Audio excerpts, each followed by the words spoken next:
yo contrapongo esa, digamos, esa visión más conservadora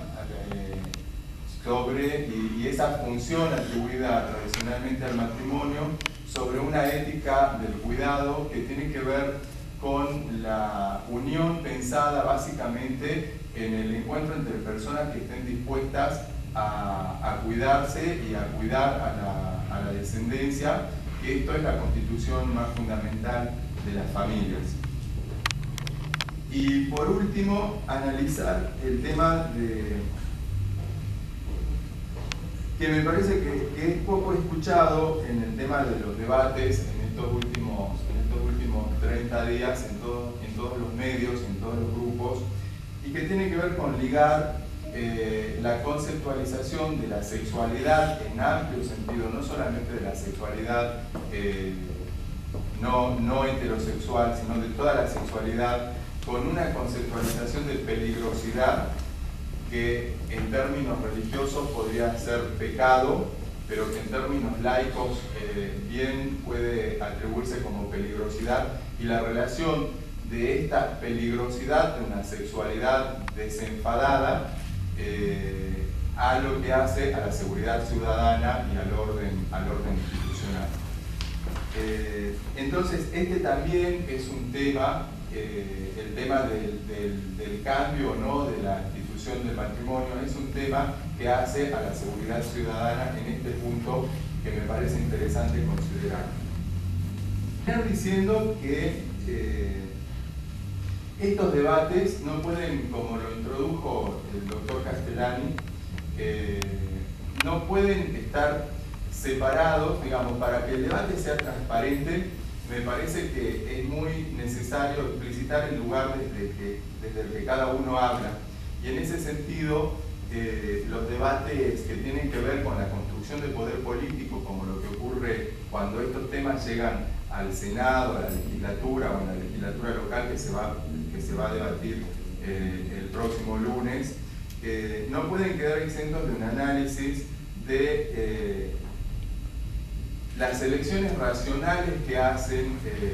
digamos, los candidatos políticos o quienes tienen la decisión política en estos temas de construcción de más poder político. Y en este sentido hay que diferenciar muy bien, y este es un elemento que debe estar dentro del análisis, quién hable desde qué lugar y cuáles son las convicciones reales que pasan por detrás. En ese sentido, me parece a mí que el debate que se va a originar, digamos,